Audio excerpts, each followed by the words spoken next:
आल्हाददायक वातावरणात आपण सगळेजण आज भेटत आहोत. निमित्त आहे माझे दीर श्री पराग मोहन भालेराव यांनी लिहिलेल्या विश्वाची उत्पत्ती पुरुष सुप्ताचा रहस्यभेद या पुस्तकाविषयीच्या चर्चासत्राचे. हे पुस्तक परागने हिंदी, मराठी आणि इंग्लिश अशा तिन्ही भाषांमध्ये लिहिले आहे. आता इथे बोलताना समोर बसलेले जे सगळेजण आहेत त्यामध्ये मला मागे पराग, मिलिंद आधी इथे राहायचे मोरे विद्यालय एक सर्व्हिसमन कॉलनीमध्ये, तिथले बरेच जण दिसत आहेत. परागचं लहानपण माजी सैनिक कॉलनीमध्येच गेलंय. इथेच तो लहानाचा मोठा झालाय. तो नेहमी म्हणतो तसं त्याच्या विचारांच्या जडणघडणीवर त्याच्या आईबाबांचा प्रभाव आहे. तसंच या माजी सैनिक वसाहतीमधल्या संस्कारांचाही प्रभाव त्याच्यावर आहे असं मला नेहमी वाटतं. आज या कॉलनीतील सभागृहामध्ये त्याने लिहिलेल्या पुस्तकावर चर्चा होतीये याचा आम्हा सर्व कुटुंबियांना मनापासून आनंद होतोय. या कार्यक्रमासाठी इथे जेवढे सगळेजण उपस्थित आहेत, आमचे आप्त, परागचे मित्र आणि कुटुंबीय, या सर्वांचे मी मनपूर्वक स्वागत करते आणि या पुढील कार्यक्रमाची सूत्र श्री सुशांत देशपांडे यांच्याकडे सोपवते. धन्यवाद. थँक्यू. नमस्कार. आपण या कार्यक्रमाची सुरुवात दीप प्रज्वलित करून करूया.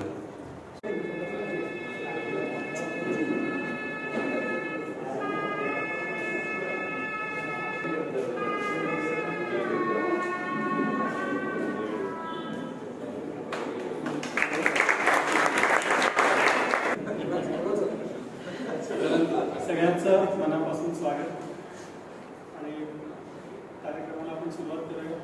कार्यक्रमाचा साधारण आशय म्हणजे आपण थोडा प्रश्नोत्तराच्या स्वरूपात हा कार्यक्रम ठेवूया आणि जशी आपली चर्चा चालू असेल तेव्हा आपल्याकडे काही प्रश्न असतील तर मनमोकळेपणाने विचारा, काही संकोच बाळगू नका.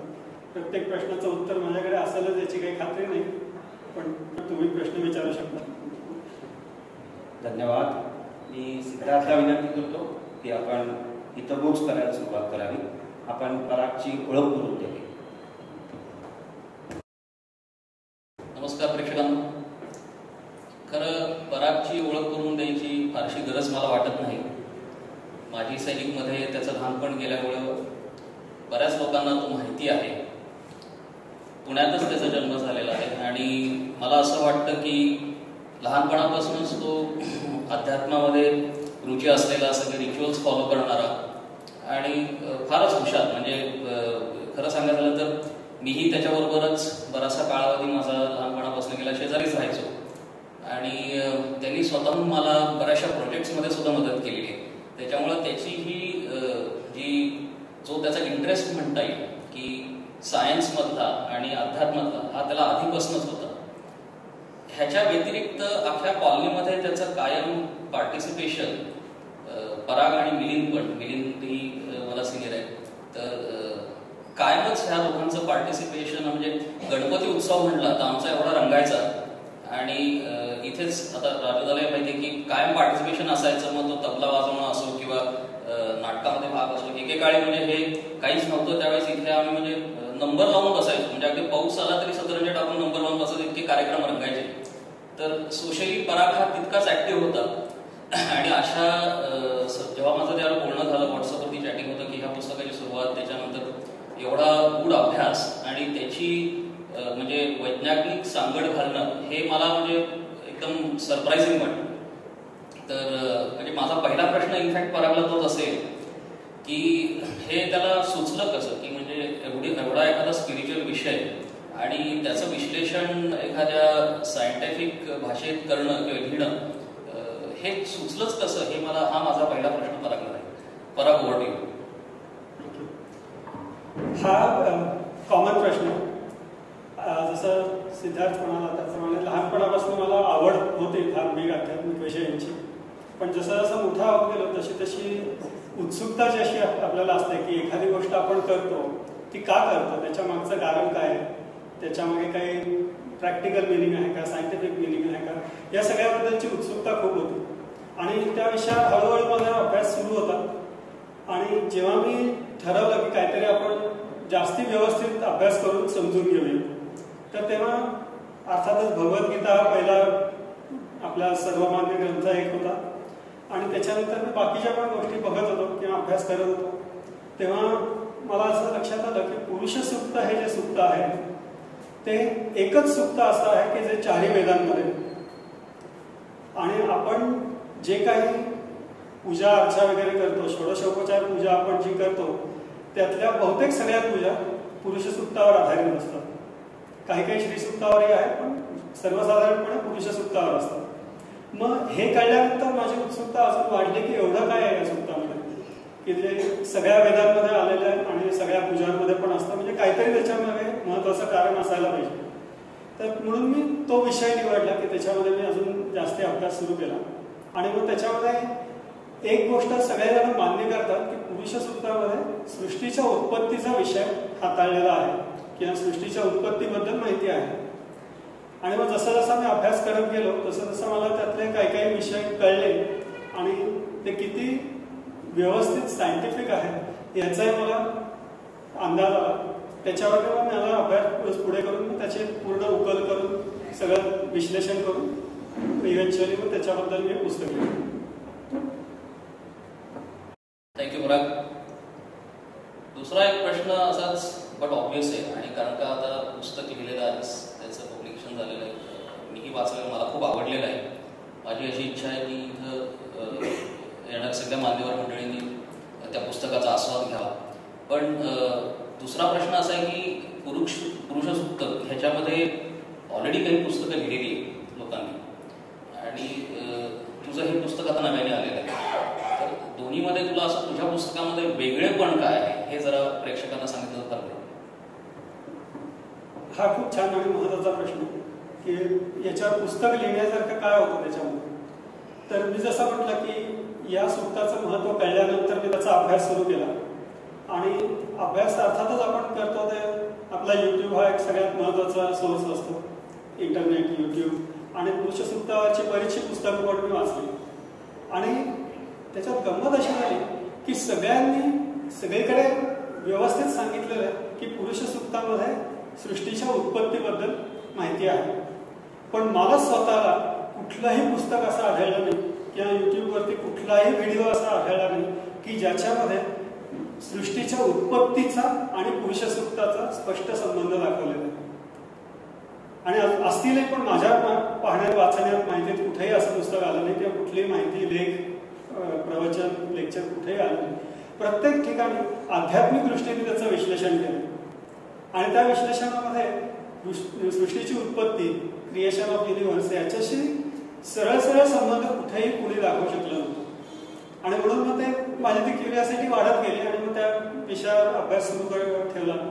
आणि मग ज्या काही मॉडर्न थेअरीज आहेत, आज आपण म्हटलं की सृष्टीची उत्पत्ती कशी झाली, तर वैज्ञानिक जे सिद्धांत आहेत, मॉडर्न ज्या क्रिएशनच्या थेअरीज आहेत, त्या थेअरीज मी थोड्याशा समजून घेतल्या. आणि मग त्याच्याशी आणि या सूक्ताशी कुठे साम्य सापडतंय का हे बघायचा प्रयत्न केला. आणि ते साम्य सापडलं, रादर त्याच्यापेक्षाही जास्ती चांगली माहिती पुरुष सूक्तामध्ये मला मिळाली. त्याच्याबद्दल आपण थोडंसं बोलूया. पण हे सगळ्यात महत्त्वाचा फरक हा आहे की हे पुस्तक तुम्ही वाचलं तर याच्यामध्ये कुठेही धार्मिक भाग अजिबात नाही. आध्यात्मिक भाग थोडासा तुम्हाला जाणवू शकेल, पण वैज्ञानिक भाग सगळ्यात जास्ती याच्यामध्ये.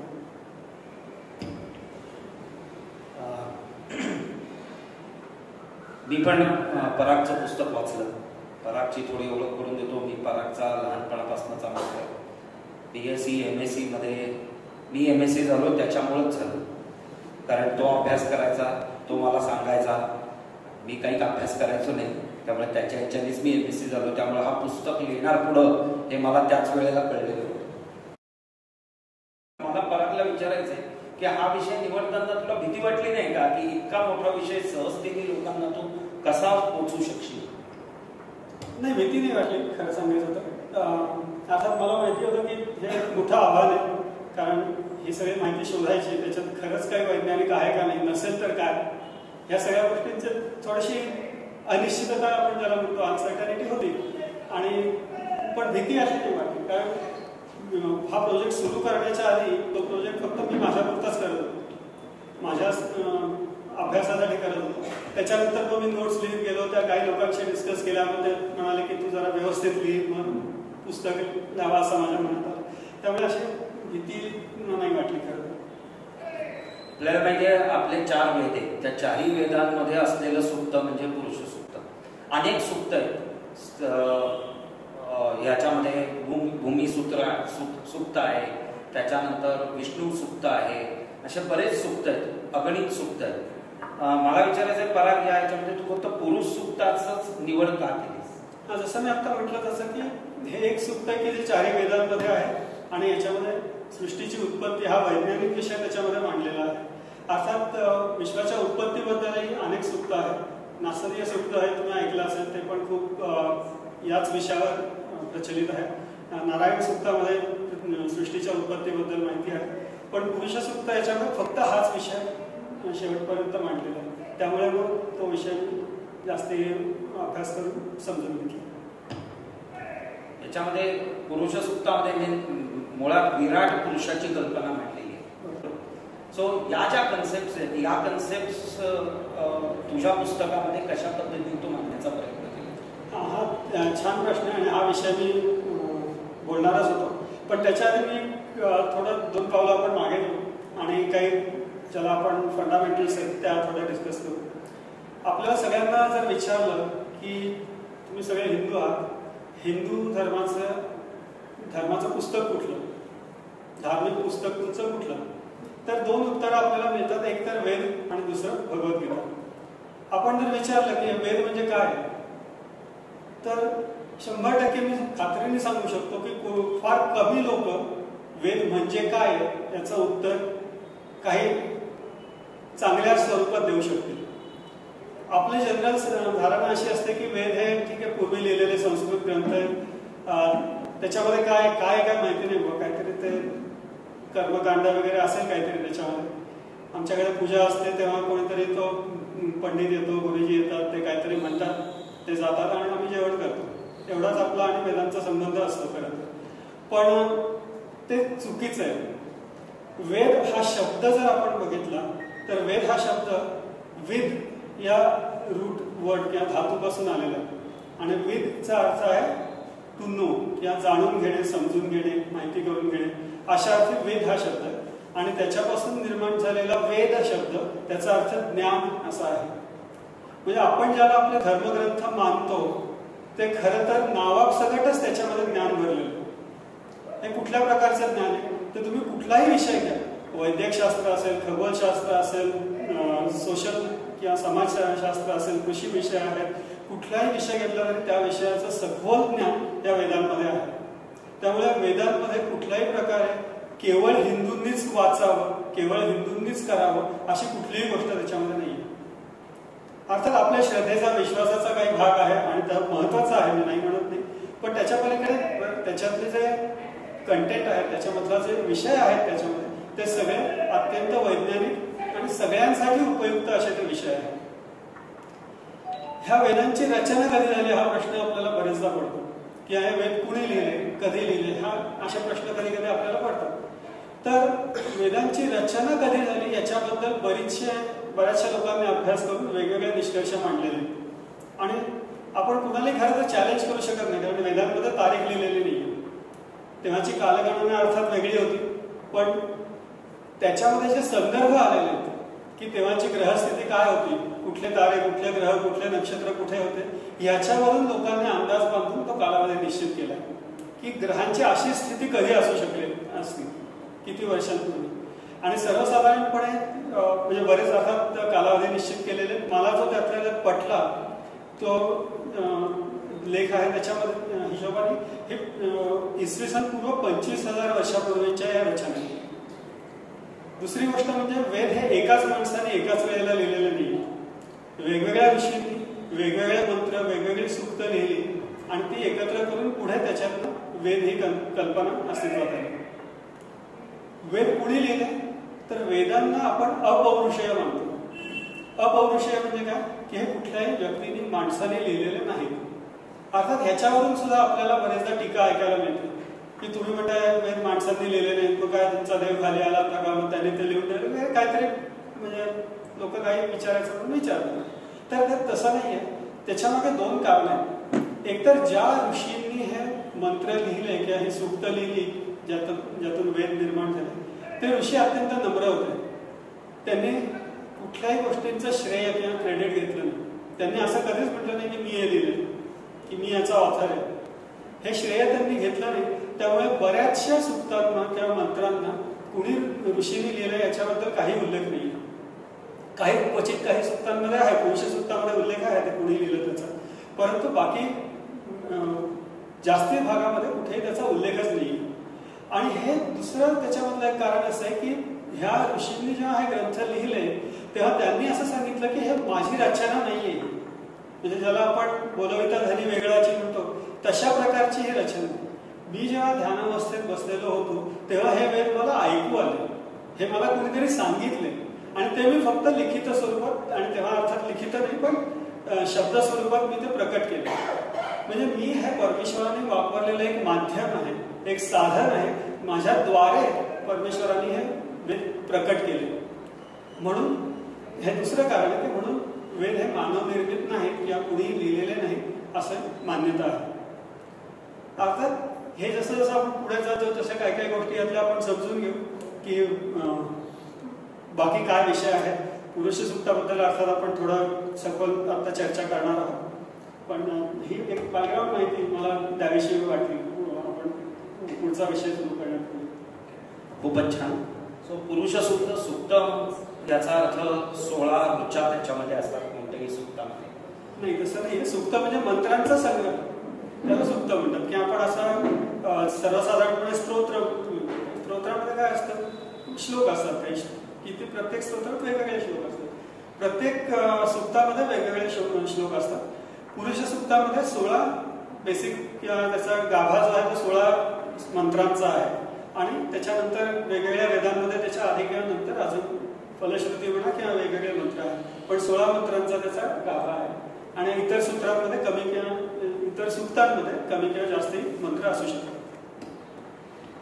यामध्ये पुरुष सूक्ताचा जो सुरुवातच आहे ती सुरुवात अशी सहस्त्र, ज्याला आपण म्हणतो सहस्त्र हे म्हणजे त्याच्यानंतर सहस्त्र चक्षुनु म्हणजे डोळे, आणि संपूर्ण सर्वांकडे तो आहे, तो म्हणजे गॉड आहे.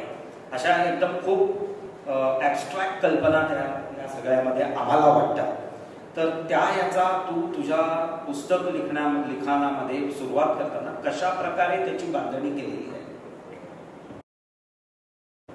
तू म्हणालास ते बरोबर आहे की पुरुष सूक्ताची सुरुवातच अशी होती सहस्त्र शीर्षक, आणि तो पहिला मंत्र आपण बघूया.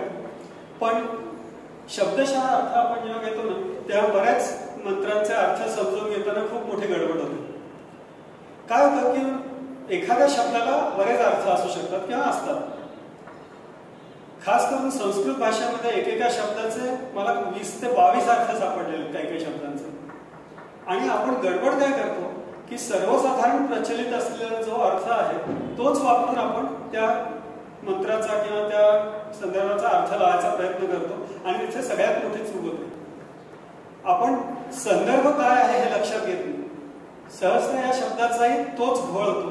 सहस्त्राचा शब्दशः अर्थ, प्रचलित असलेला अर्थ 1000 असा आहे, 1000. पण सहस्त्र शब्दाचा अर्थ तो नाहीये. सगळ्यात महत्वाची गोष्ट याच्यामध्ये होणारी सगळ्यात एक कॉमन गडबड म्हणजे तुम्ही रामायणाच्या बाबतीत ऐकलं असेल की दशरथ राजाचं वय 60,000 वर्ष होतं जेव्हा त्याने पुत्रकामेष्ठी यज्ञ केला. हे तुम्ही वाचलं असेल किंवा ऐकलं असेल. आता एक साधारण आपण कल्पना केली तर माणसाचं वय 60,000 असू शकेल का? शक्यच नाही.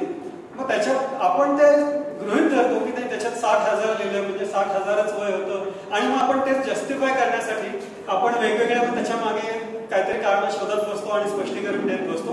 हे अत्यंत चुकीचं आहे. एखाद्या गोष्टीचा आपल्याला अर्थ जर कळला नाही किंवा तो ज्याला आपण इलॉजिकल म्हणतो असं वाटलं तर त्याचा आपण अर्थ शोधून काढायचा प्रयत्न केला पाहिजे. सहस्त्र शब्दाचा अर्थ आहे खूप मोठा किंवा खूप जास्ती असा त्याचा खरं तर अर्थ आहे. मग जेव्हा दशरथ म्हणाला की मी आता 60 सहस्र वर्षाचा झालो, तेव्हा त्याचं म्हणणं असं होतं की खूप माझं आयुष्य झालं, तर 60 वर्ष मी जगलो, आता मला मुलं असायला हवे. आणि अर्थात हे विषयांतर होईल, पण त्याला शाप होता की तुझा पुत्रवियोगाने तुझा मृत्यू होईल, त्यामुळे त्याने लवकर मुलं होऊ दिली नाही. 60व्या वर्षी त्याला वाटलं की आता बाजूला आपण बरंच जगलो, त्याच्या पुढे आपल्याला मुलं झाली, त्याच्यानंतर काही वर्षांनी आपला मृत्यू झाला तरी काय हरकत नाही.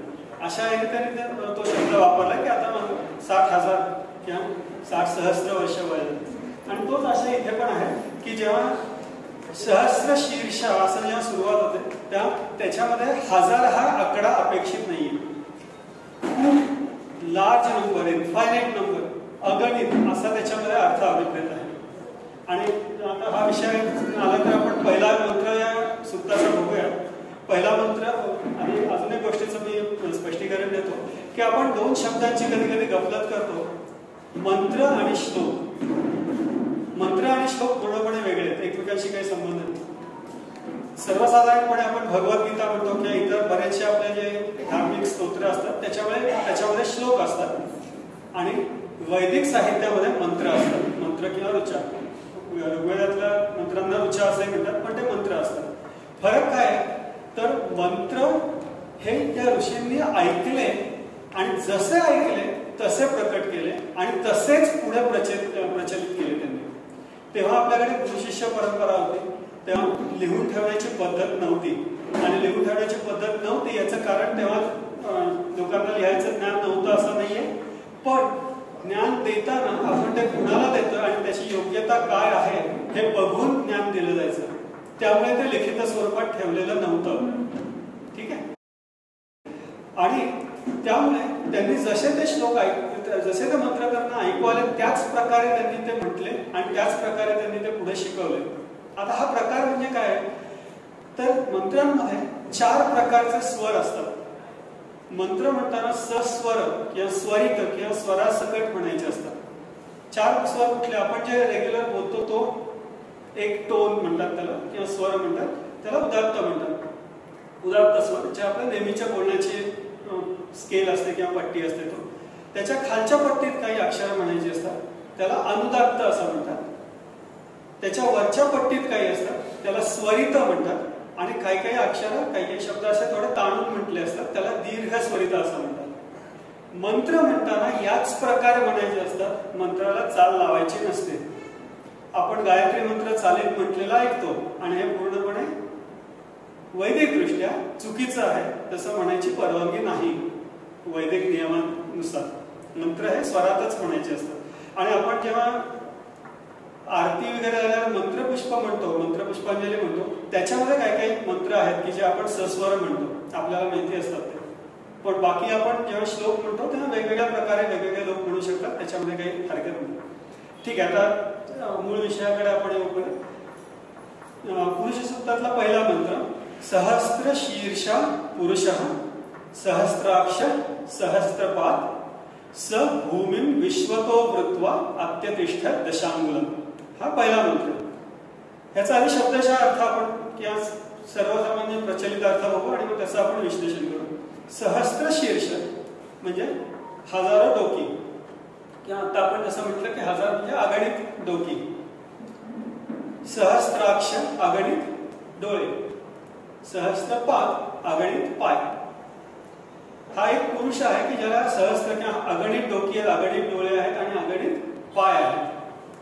हे त्यातलं पहिली लाईन किंवा पहिला भाग आहे त्या मंत्राचा. आता जेव्हा मी हा मंत्र अभ्यासाला सुरुवात केला तेव्हा पहिली गोष्ट मी जाणून घ्यायचा प्रयत्न केला की याच्यामध्ये हे 3च अवयव का त्यांनी सांगितले. त्यांनी हात का नाही बरं सांगितले, कान का नाही सांगितले, नाक का नाही सांगितलं, पोट का नाही सांगितलं, हे 3च अवयव का सांगितले. आणि ह्याचं जेव्हा विश्लेषण केलं तेव्हा माझ्या लक्षात आलं की आपण आज जे मॉडर्न थिअरीज आहेत क्रिएटिव्हिटीच्या त्यातली सगळ्यात common, most popular, most accepted theory कुठली आहे कोणाला माहिती? क्रिएशन ऑफ युनिव्हर्सची मोस्ट ऍक्सेप्टेड थिअरी कोणती आहे आज? Big bang theory. बरोबर. बिग बँग थिअरी मधली जी संकल्पना आहे तीच संकल्पना या वळीत आपल्याला दिसते. बिग बँग थिअरी असं म्हणते की मी एका वाक्यात सांगायचं झालं तर की एक मोठा स्फोट झाला आणि त्या स्फोटातून विश्वाची निर्मिती झाली. हा स्फोट झाला तेव्हा नक्की काय झालं तर त्यातनं अनेक वस्तू बाहेर फेकल्या गेल्या. किती वस्तू फेकल्या गेल्या? अगणित वस्तू फेकल्या गेल्या. ज्या ज्या वस्तू फेकल्या गेल्या त्यांना काही काही स्पेसिफिक कॅरेक्टरिस्टिक्स या गुणधर्म होते. ते कुठले गुणधर्म होते की या वस्तू या डिस्टिंक्ट युनिक एकमेकांपासून वेगळ्या स्वतंत्र अस्तित्व असलेल्या गोष्टी होत्या. आपण जेव्हा हेड म्हणतो किंवा डोकं म्हणतो तेव्हा आपण स्वतंत्र व्यक्तिगत अस्तित्व दर्शवतो. ते अस्तित्व दर्शवणारा हेड हा शब्द आहे. आपण आता हा कार्यक्रम संपलं की आपण म्हणू की या कार्यक्रमाला 50 डोके आले होते,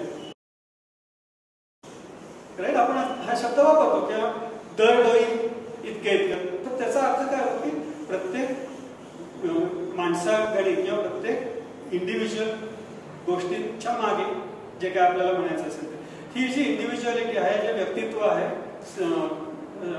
स्वतंत्र अस्तित्व आहे ते डोक्याने दर्शवलं जातं.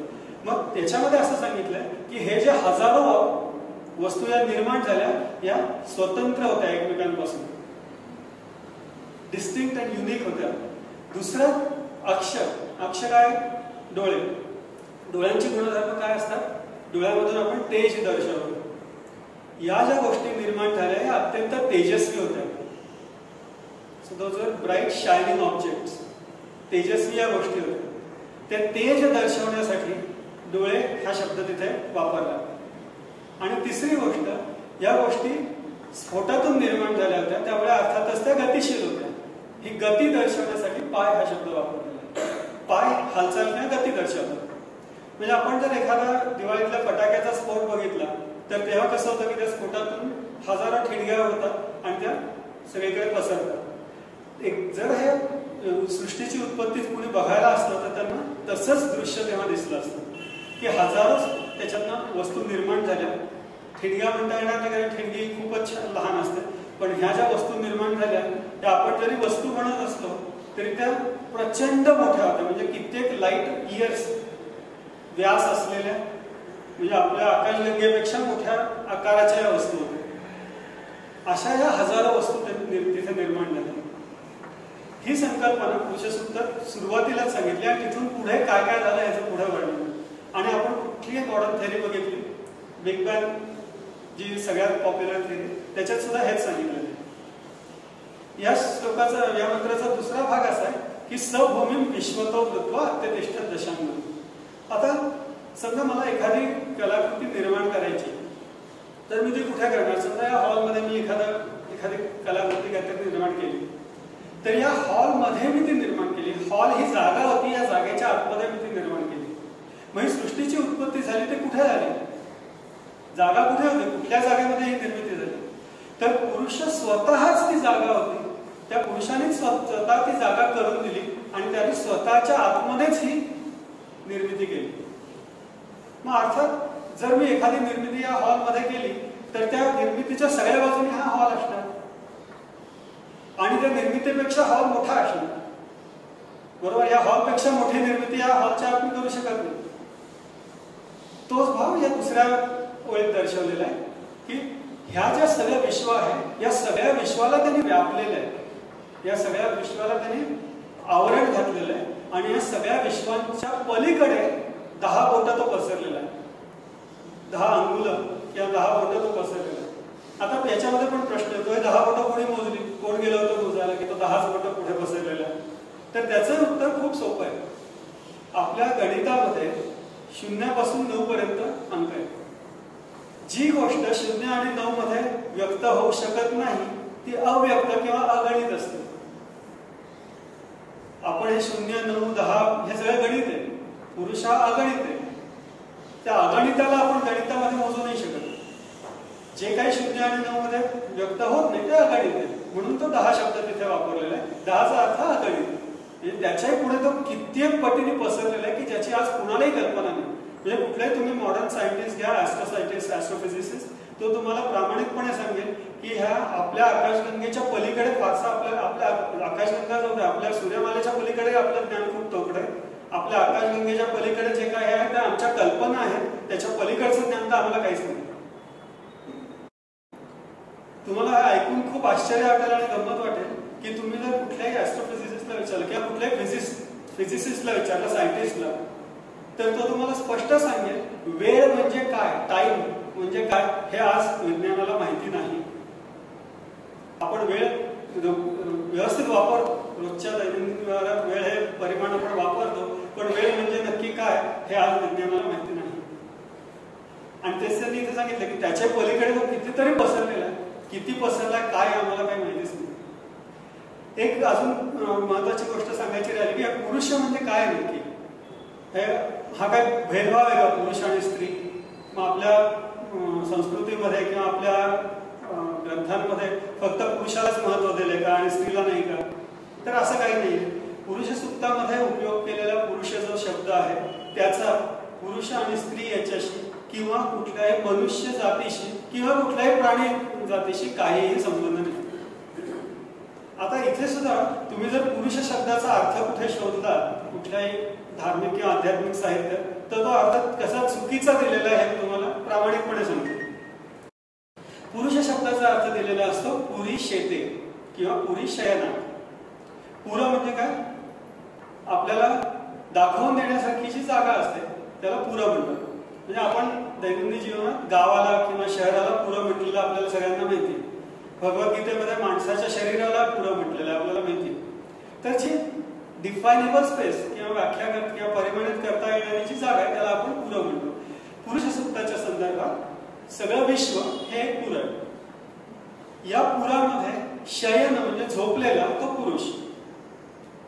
आता इथे सगळ्यात मोठी गडबड होते. एक तर तो झोपला असेल तर तो सक्रिय नसणार, बरोबर? झोपला असेल तर तो काहीच करू शकत नाही, झोपलाय तो आराम. मग तो झोपून काय करतोय तिथे? तर याचा एक महत्वाचा भेद असा आहे की आपल्याकडे मराठी भाषेत सुद्धा आणि संस्कृत भाषेत सुद्धा श वाटणारे दोन मुळाक्षर आहेत. मराठीत आपण त्याला शहामृगातला श आणि पोटफोड्या श असं दोन म्हणतो, बरोबर? त्या दोन्हीचे उच्चारही वेगळे, एक आहे श आणि दुसरा आहे श, बरोबर? पुरुष या शब्दामध्ये जो श आहे तो पोटफोड्या श आहे. शयन मधला जो श आहे तो शहामृगातला श आहे. चुकीचा श वापरल्याने लोकांनी या अर्थ काढण्यामध्ये घोळ केलेला आहे. जर आपण योग्य श वापरला पोटफोड्या श, तर त्याचा अर्थ पुरा उषयती, म्हणजे विश्वामध्ये जो उषा निर्माण करतो. उषा म्हणजे काय, सकाळची वेळ, पहाटेच्या वेळेला आपण उषा म्हणतो. मग तेव्हा नक्की काय होतं, तर आपल्याला सूर्याची ऊर्जा मिळायला सुरुवात होते, पृथ्वी जागृत होते, पृथ्वीवर सगळ्या हालचाली सुरू होतात, पृथ्वीला हवी असलेली सगळी ऊर्जा मिळायला सुरुवात होते. हा जो भाव आहे तो त्या उषामध्ये दर्शवलेला. मग ह्या सगळ्या पुराला, या सगळ्या विश्वाला जो ऊर्जा पुरवतो, एनर्जी प्रोव्हाइड करतो, हे सगळं विश्व जो प्रज्वलित करतो, ऍक्टिव्हेट करतो, तो पुरुष. किंवा ही जी शक्ती आहे, शक्ती हे सुद्धा आपण आपल्याला समजण्यासाठी वापरलेला शब्द आहे, पण या शक्तीला पुरुष असं म्हटलेलं आहे. याच्यामध्ये कुठलाही लिंग किंवा कुठलाही विशिष्ट पदार्थ, मनुष्य, प्राणी यांचा कुठलाही भाव त्याच्यामध्ये नाही. छान सांगितलंस मला. या पुरुष सूक्तामध्ये सॅक्रिफाईस ही पण कन्सेप्ट आहे. सो विश्वाची निर्मिती झाली ती सॅक्रिफाईसनीच झाली, म्हणजे देवानी सॅक्रिफाईस केलं म्हणून विश्वाची निर्मिती झाली. ही एक कन्सेप्ट या पुरुष सूक्तामध्ये माझ्या वाचनात आली. आता हे आध्यात्मिक या सगळ्या गोष्टी पचवायला आम्हाला खूप अवघड आहे. आम्ही तुझ्या पुस्तकाकडे जे पाहतोय ते वैज्ञानिक तू जे काही मांडलेलं आहेस त्याच्यामध्ये, तर ते वैज्ञानिक जर आम्हाला लिंक करता आलं, वैज्ञानिक कन्सेप्ट जर आम्हाला लिंक करता आली, तर हे पुस्तक वाचताना आम्ही आजच्या जगामध्ये राहू. कारण तुझ्या इतकं आम्ही ऍबस्ट्रॅक्ट जगामध्ये जाण्या इतपत अजून इतके आम्ही हे झालेलं नाहीये, आमची बौद्धिक पातळी तेवढी झालेली नाही. तर असे काही उदाहरणं तू तुझ्या पुस्तकाची ऑलरेडी घेतलेली आहेस, जी आम्हाला तू सांगू शकलास की कशा प्रकारे तू हे वैज्ञानिक स्वरूपात मांडलेलं आहेस, तर नक्कीच ते आम्हाला ऐकायला जास्त आवडेल. हा, त्यातल्या पण आपण 2-3 विषय बघूया. सगळ्यात महत्त्वाचं म्हणजे याच्यामध्ये ॲबस्ट्रॅक्ट खरं तर काहीच नाही आहे. आणि प्रामाणिकपणे सांगायचं झालं तर समजणार नाही असंही काही नाही. थोडासा प्रयत्न करायला लागतो, मान्य. थोडंसं आपल्याला शब्द कुठले, त्या शब्दांचे काय अर्थ आहे, कुठला अर्थ एक पुरुष सूक्ताच्या संदर्भात म्हटलं तर सृष्टीच्या उत्पत्तीच्या संदर्भात शब्दाचा कुठला अर्थ व्यवस्थित आहे ते बघायला लागतं. नाहीतर मग आपण जर सर्वसामान्य प्रचलित अर्थ घेतो आणि काहीतरी वेगळाच अर्थ त्यातनं निघतो. आणि सगळ्यात महत्त्वाचं म्हणजे मग लोक तो अर्थ लावतात आणि मग तो जस्टिफाय करायला जातात की नाही आमच्या धर्मात असं नाही, मग त्याचा अर्थ असाच नाही, मग तो देवच होता वगैरे वगैरे काहीतरी त्याच्यामध्ये आपण आपली एनर्जी वाया घालवतो आणि त्याच्यातनं आपल्याला खरं काही सिद्ध करता येत नाही. पण आपण जर पुरुष सूक्त बघितलं तर सगळे सिद्धांत अत्यंत वैज्ञानिक आणि अगदी सोपे आहेत. आता आपण कॉलेजमध्ये लॉ ऑफ कॉन्झर्वेशन शिकतो. लॉ ऑफ कॉन्झर्वेशन आपण सगळ्यांनी ऐकलेलं आहे. Matter and energy they cannot be created nor they can be destroyed, they can be converted from one form to other form. हे आपण सगळे शिकलेलो आहोत. हा भाव पुरुष सूक्तामध्ये आलेला, दुसऱ्या मंत्रात आलेला. दुसऱ्या मंत्रात त्यांनी सांगितलंय की पूर्वी जे काही अस्तित्वात होतं, आज जे काही अस्तित्वात आहे आणि उद्या जे काही अस्तित्वात असणार आहे ते सगळं हा पुरुषच आहे. त्याचं फक्त प्रकट स्वरूप बदलत राहतं. आज तो या स्वरूपात प्रकट झाला, उद्या दुसऱ्या स्वरूपात प्रकट होईल. So it is conserved while changing the form. आणि तीच भावाने याच्यामध्ये स्पष्टपणे लिहून ठेवली. त्याच्यानंतर आजच्या विज्ञानामध्ये तुम्ही जर कुठल्याही शास्त्रज्ञांना विचारलं की आपलं जे विश्व आहे ते कायम प्रसारण पावतंय किंवा मोठं होतंय, एक्सपांडिंग युनिव्हर्स आपण म्हणू, हे एक्सपांड होण्यासाठी किंवा ते प्रसारण पावण्यासाठी त्याला काहीतरी ऊर्जा पाहिजे ना. ती ऊर्जा कुठली ऊर्जा आहे त्याला मिळणारी, कोण देतं ती ऊर्जा? त्याचं उत्तर सायन्सकडे नाही. त्या ऊर्जेला त्या ऊर्जेबद्दल त्यांना काहीच माहिती नाही, म्हणून त्याला त्यांनी डार्क एनर्जी असं नाव दिलं. आपण सायन्समध्ये बघू शकतो dark energy helps or contributes towards expansion of universe. हा पण शब्द दुसऱ्या मंत्रात शेवटी आलेला आहे. त्याच्यात त्यांनी स्पष्टपणे म्हटलेलं आहे की हा पुरुष या सृष्टीला त्याच्या अस्तित्वासाठी आणि वाढीसाठी अन्न पुरवतो, असा स्पष्ट उल्लेख आलेला आहे. अन्न म्हणजे काय? आपल्या दृष्टीने अन्न म्हणजे भात पोळी भाजी जे काय असेल, पण वेगवेगळ्या प्राण्यांसाठी अन्नाची संकल्पना वेगळी आहे. अन्न म्हणजे काय तर आपल्याला जगण्यासाठी, आपल्या वाढीसाठी जी काही गोष्ट आवश्यक असते ते अन्न. आपल्या दृष्टीने जसं काहीतरी एक वेगळं असेल, आपल्या संदर्भात त्याचा अर्थ वेगळा आहे, पण जनरल कन्सेप्ट आपण बघितली तर सृष्टीच्या वाढीसाठी जी काही शक्ती लागते ती हा पुरुष अन्नाच्या स्वरूपात पुरवतो, असा स्पष्ट उल्लेख त्याच्यामध्ये आहे. दुसऱ्याच मंत्रात आता जसं तू म्हणालास की गैरसमज, तर पुरुष सूक्तामध्ये संकल्पना अशी आहे की या पुरुषाने एक यज्ञ केला, त्या यज्ञामध्ये त्यांनी स्वतःलाच अर्पण केलं आणि स्वतःलाच सृष्टीच्या स्वरूपात व्यक्त केलं. म्हणजे आधी होता तो पण पुरुष, अर्पण झाला तो पण पुरुष, प्रकट झाला तो पण पुरुष. आपण जर खरंच वैदिक विषयांमध्ये बघितलं तर आपण सृष्टीची उत्पत्ती हा खरं तर चुकीचा शब्द आहे. आपण उत्पत्ती म्हणत नाही, आपण त्याला प्रकटीकरण म्हणू शकतो, मॅनिफेस्टेशन. तो पुरुष, तो परमेश्वर तो होता, तिथे कायम होता आणि हे त्याचंच व्यक्त स्वरूप आहे.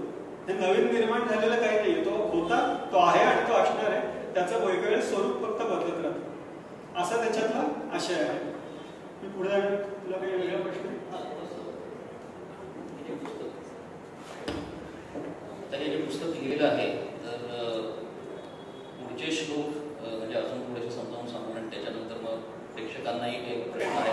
पण ह्या पुस्तकाच्या थोड्याशा मांडणीबद्दल सांग. आणि कारण का जे लिहिलेलं आहे तो एक्स्ट्रॅक्ट आहे, जे तुझ्या बोलण्यातनंही कळालंय, तर वाचताना सुद्धा प्रेक्षकांनी ते कसं वाचायला पाहिजे ह्याच्याबद्दलही थोडी माहिती. कारण का हे काही सामान्य पुस्तक नाही आहे, आध्यात्मिक रिलेटेड आहे आणि सुरुवातीपासून चॅप्टर 1 पासून एंड पर्यंत करावं का, काही त्याच्यातला गाभा आहे तो आधी बघावा.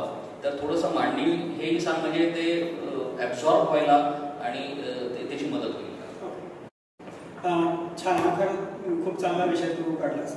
तर ह्या पुस्तकाची मांडणी म्हणजे मी सुरुवातीला थोडी जसे आपण आता बॅकग्राऊंड बघितले की वेदांबद्दलची थोडी माहिती, एखाद भाग त्याच्यामध्ये विश्लेषण केलेलं नाही, वेदांचा अर्थ, सूक्त म्हणजे काय, पुरुष म्हणजे काय, पुरुष सूक्त काय, त्याच्याबद्दलची थोडी माहिती अशी दिलेली आहे.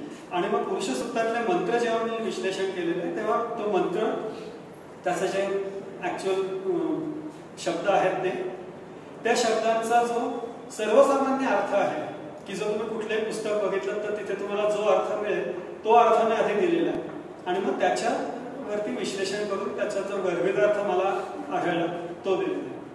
आणि वाचताना क्रमाने वाचणं योग्य, कारण याच्यामध्ये सृष्टीच्या उत्पत्तीचा क्रम आहे. त्यामुळे पहिल्यांदा काय झालं, मग काय झालं, त्याच्यानंतर काय झालं, पुढे काय झालं, पृथ्वी कशी निर्माण झाली, मग पृथ्वी निर्माण झाल्यावर पुढे काय झालं, हे सगळं त्या क्रमाने वर्णन आहे. त्यामुळे त्या क्रमाने वाचणे जास्त योग्य आहे. आपण जर मधलाच एखादा मंत्र किंवा मधलाच एखादा पाठ वाचला तर त्याचा संदर्भ आपल्याला कदाचित कळणार नाही. त्यामुळे तो ओळीने वाचणे जास्त योग्य आहे. पुस्तकाचा डायरेक्ट विषय निघाला म्हणून अजून एक सांगतो की हे पुस्तक इंग्रजी, मराठी आणि हिंदी तिन्ही भाषांमध्ये उपलब्ध आहे. मी इथे काही कॉपीज ठेवलेल्या आहेत. मी इथे पुस्तक प्रमोट करत नाहीये, पण काही जण मला म्हणाले की त्यांना थोडं लवकर जायचं, त्यांच्या माहितीसाठी सांगतो. 200 रुपये पुस्तकाची किंमत आहे आणि त्यातनं जो काही थोडाफार फायदा होतो तो कुठल्या तरी चांगल्या कार्यासाठी दिला जातो. ज्यांना इच्छा असेल त्यांनी ते पुस्तक अवश्य विकत घ्या. पण माझी एकच विनंती आहे की तुम्ही जर पुस्तक घेतलं तर थोडा वेळ देऊन ते वाचा. केवळ माझ्याबद्दलच्या प्रेमासाठी तो पुस्तक कृपया घेऊ नका. ते घेऊन आणि त्याच्यामध्ये तुम्ही वाचायला गेल्यावर तुम्हाला कळेल अवघड काहीही नाहीये. रोज तुम्ही त्यातलं 1-2 पानं जरी वाचले, 16 मंत्रांचं विश्लेषण आहे, 16 दिवसात ते पुस्तक पूर्ण होऊ शकतं. पण जर घेतलं तर कृपया ते वाचा आणि समजून घ्या. आता तुझं पुस्तक वाचल्यानंतर आमच्या दैनंदिन जीवनामध्ये आम्ही त्याच्याकडे बघण्याचा आमचा दृष्टिकोन कशा प्रकारे बदलू शकतो याच्यावरती जर तू थोडंसं आम्हाला गाईड केलं तर ते जास्त हिताचं. आता काय आपल्याला, जसं मी सुरुवातीला म्हटलं की आपले धार्मिक ग्रंथ काय आहेत, त्याच्या मागची संकल्पना काय आहे आणि त्यातला विषय काय आहे याबद्दल आपल्याला फारशी कल्पना नसते. आणि मी थोडं सर्वसामान्य दृष्टीने सांगतो. आपल्यापैकी काही लोक आहेत की ज्यांनी याच्याबद्दल सखोल अभ्यास केलेला आहे, पण सर्वसाधारणपणे ही कल्पना आपल्याला नसते. आणि त्याच्यामुळे काय होतं, जेव्हा आपल्याला आपल्या धर्मातली लोक किंवा आपली मुलं किंवा परधर्मातली लोक टीका करतात किंवा चांगल्या हेतूने प्रश्न विचारतात, त्याची उत्तरं आपल्याकडे नसतात. आणि आपल्यालाही असं वाटतं की हे केवळ जे कोणी गुरुजी येतील किंवा जे पंडित येतील त्यांनी करण्याची गोष्ट आहे, माझ्यासाठी काही नाही. तर ही कल्पना आपल्या मनातून निघून जावी हा सगळ्यात महत्वाचा माझा हेतू आहे. आणि या पुरुष सूक्ताद्वारे एका थोड्याशा छोट्याशा भागाचं आपल्याला आकलन व्हावं ही दुसरी भावना आहे. आणि त्याच्यातनं आपल्यापैकी कुणाला जर प्रेरणा मिळाली आणि दुसऱ्या कुठल्या पुस्तकाचा, ग्रंथाचा, सूक्ताचा आपण अभ्यास केला तर ते सगळ्यात म्हणजे मोठी पर्वणी ठरेल. आणि तो एक अजून त्याच्या मागचा हेतू आहे. खूप छान पराग. आम्ही आता ते पुस्तक वाचूच पराग, पण आमचं ते पुस्तक पूर्ण होईस तोपर्यंत नक्कीच तुझ्या डोक्यामध्ये पुढच्या प्रोजेक्टची काहीतरी कल्पना असेलच.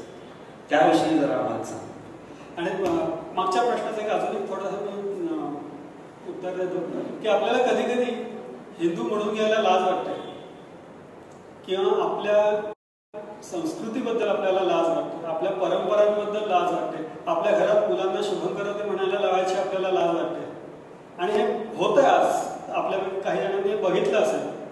तर आपण जर ते समजून घेतलं की याच्या मागची भावना काय आहे, धारणा काय आहे, अर्थ काय, तर आपल्याला त्याचा अभिमान वाटेल. आणि अभिमान वाटावे अशीच ही गोष्ट आहे.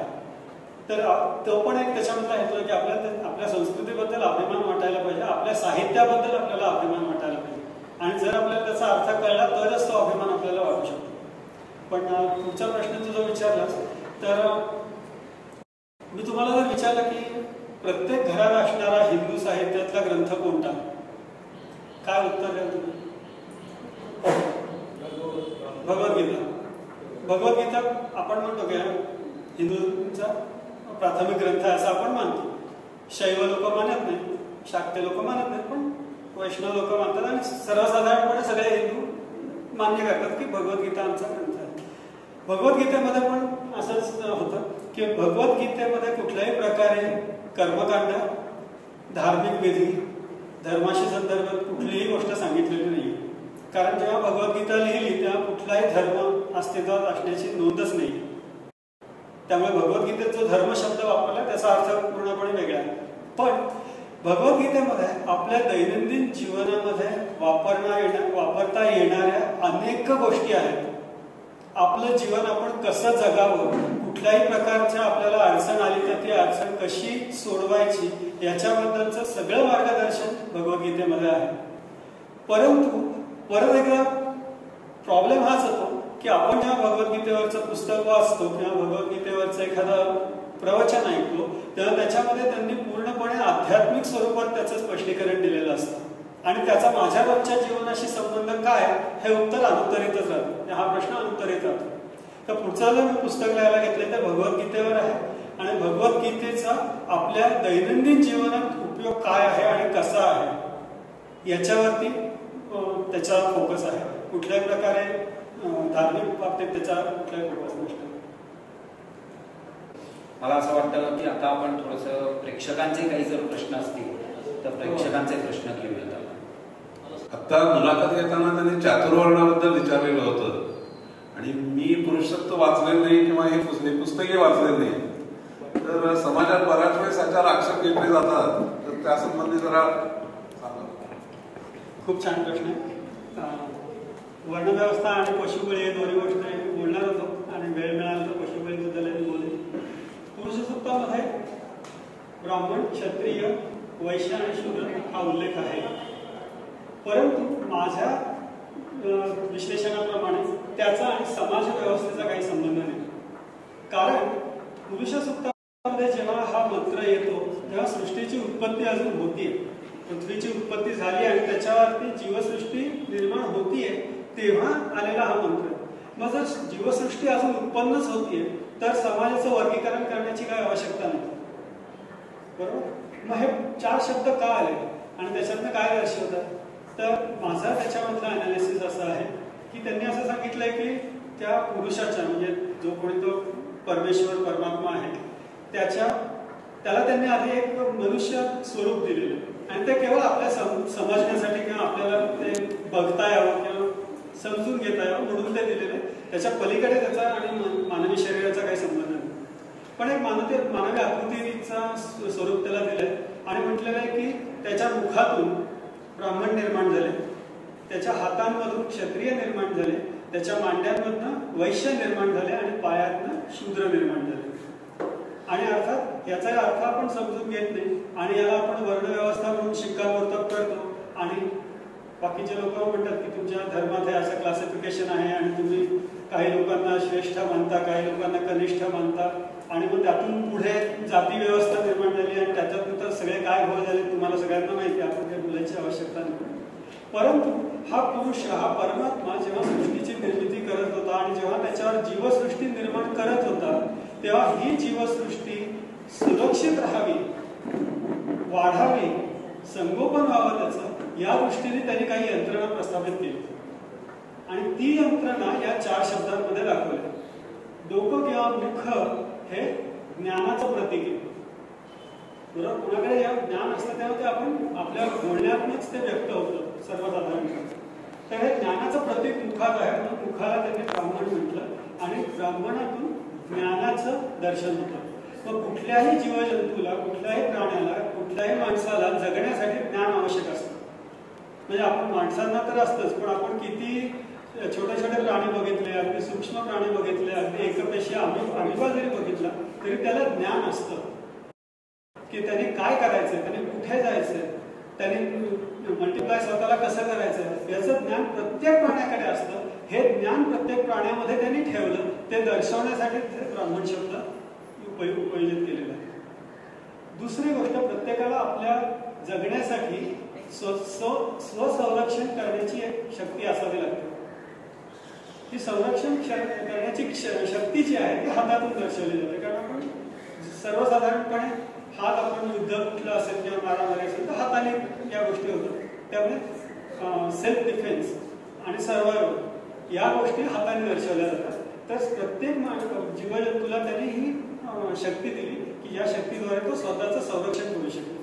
ती दर्शवण्यासाठी हात आणि त्या हातातून त्याचं वर्णन राजन्य या शब्दात पुरुष सूक्तात आले, त्याचा अर्थ क्षत्रिय असा आहे. त्याच्यानंतर आपल्याला प्रत्येकाला आपल्यामध्ये साठवून ठेवण्याची क्षमता असते. वैश्य प्रवृत्ती साठवून ठेवण्याची प्रवृत्ती दर्शवते. आपण जेवण केलं की ते अन्न आपण आपल्या शरीरात साठवून ठेवतो थोडा वेळ, राईट. जे चांगले लोक असतील ते 8-8, 9-9 तास, 10 तास, 12 तास ठेवू शकतात. माझ्यासारखे लोक 10-12 मिनिटं ठेवू शकतात परत आणि परत खातात. पण ही जी साठवून ठेवण्याची शक्ती आहे, ही साठवून ठेवण्याची क्षमता जी आहे ती ती वैश्य शब्दामध्ये दर्शवलेली आहे. आणि बाकीच्या सगळ्या शारीरिक क्रिया करण्याची जी प्रवृत्ती आहे ती पायांमध्ये दर्शवलेली आहे. याच्याचा समाज व्यवस्थेशी काही संबंध नाही. आणि जरी असला तरी एक सगळ्यात महत्वाची गोष्ट आपण समजून घेऊया की वर्णव्यवस्थेमध्ये आलेला जो शब्द आहे तो शूद्र असा आहे, क्षुद्र असा नाही. हे दोन पूर्ण वेगळे शब्द आहेत, पण ते साधारण सारखे वाटतात म्हणून लोक त्याच्यामध्ये घोळ घालतात. क्षुद्र शब्दाचा अर्थ आहे ज्याला काही किंमत नाही असा, आणि शूद्र शब्दाचा अर्थ शुची ग्राह्यते, म्हणजे जो स्वतःच्या विकासाकडे आपलं लक्ष केंद्रित करतो तो शूद्र. अशा अर्थाने हे शब्द वापरलेले आहेत आणि हे जाणून घेणं महत्वाचं आहे. पण खूप छान प्रश्न विचारला तुम्ही, आणि हे वर्णन पुरुष सूक्तामध्ये आहे ते वेगळ्या संदर्भात आहे. पराग, माझा एक प्रश्न होता की आता वेदांचं जे भाषांतर आहे ते बऱ्याच जणांनी केलेलं, म्हणजे सायणाचार्य असतील किंवा आपले स्वामी सरस्वती असेल, हां, तर ते कुठलं भाषांतर जास्त योग्य आहे आणि ते आपण हा थोडा अवघड प्रश्न आहे आणि त्याचा खरं तर डायरेक्ट उत्तर गोपाळ माझ्याकडे नाही. आणि त्याचं कारण असं आहे की मी जर तुम्हाला म्हटलं की आता सायणाचार्यांचं भाष्य अप्रतिम आहे, त्याच्याबद्दल काही वादच नाही, पण एखाद्या कुठल्या वेळी स्वामींचं काहीतरी भाषांतर असेल किंवा भाष्य असेल म्हटलं त्याच्यात काही अर्थ नाही, तर तुमच्या भावाने दुखावल्या जाऊ शकतात. आणि हे जितकं हे साहित्य वैज्ञानिक आहे तितकंच आध्यात्मिक आहे आणि आपल्या प्रत्येकाच्या भावनांशी ते निगडीत आहे. त्यामुळे एखाद्या माणसाने केलेलं विश्लेषण चुकीचं आहे हा म्हणण्याचा अधिकार मला नाही किंवा दुसऱ्या कुणालाच नाही. माझ्या ज्ञानाप्रमाणे, माझ्या समजुतीप्रमाणे मी त्याचं आकलन केलं आणि ते पुस्तकात लिहिलं. तुझं आकलन वेगळं असू शकेल, त्याचा अर्थ ते चुकीचं असा होत नाही. प्रत्येकाचं आकलन, प्रत्येकाचं त्याच्यामागून म्हणजे काय समजतं, ज्ञान होतं, ते सगळं वेगवेगळं असू शकतं आणि ते अपेक्षित पण आहे. प्रत्येकाने आपापल्या मतानुसार, आपापल्या धारणेनुसार त्याचा अर्थ लावावा हे अपेक्षित आहे. अजून एक प्रश्न होता की पुरुष सक्ताचं आपण म्हणजे दैनंदिन म्हणण्यापेक्षा कधीतरी आपण कर्मकांडामध्ये त्याचा उपयोग करतो, त्याच्यामुळे त्याचा रिलेव्हन्स काय? हा खूप छान प्रश्न आहे. आता आपण गोपाळ एखाद्या कार्यक्रमाला जातो, एखाद्या संस्थेने कार्यक्रम ठेवलेला असतो आणि आपण त्या कार्यक्रमाला जातो. उदाहरण म्हणून घेऊ, आपण एखाद्या शाळेतल्या कार्यक्रमाला गेलो. त्या कार्यक्रमाची सुरुवात कशी होते? तर संयोजकांपैकी कुणीतरी एक जण सांगतात की या शाळेची स्थापना अशा अशा माणसाने इतक्या साली केली, मग त्याच्यानंतर ही संस्था कशी वाढली, मग त्याच्यानंतर आमच्या 2 शाळा झाल्या, मग नंतर 4 शाळा झाल्या, मग आता आम्ही इंग्लिश मिडियम चालू केलं, मग आम्ही ज्युनियर कॉलेज चालू. त्याचा सगळं ते इतिहास सांगतात, हिस्ट्री सांगतात. पुरुष सूक्तांमध्ये हा आपला इतिहास आहे, सृष्टीचा इतिहास त्याच्यात सांगितलेला. म्हणून तो परत परत वदवण्याची पद्धत आहे की हा आपल्याला माहिती असला पाहिजे की ही जी सृष्टी आहे ही अशा प्रकारे उत्पन्न झालेली आहे आणि त्याच्यात तुम्ही बसून हे कर्म करताय.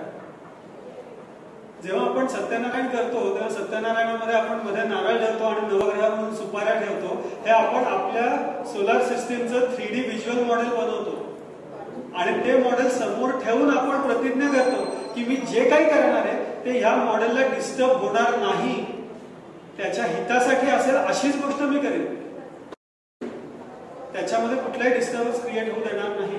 ही धारणा, ही संकल्पना आणि ही प्रतिज्ञा करून आपण पुढचे सगळे कार्य करत असतो. म्हणून ते ठेवायची पद्धत आहे.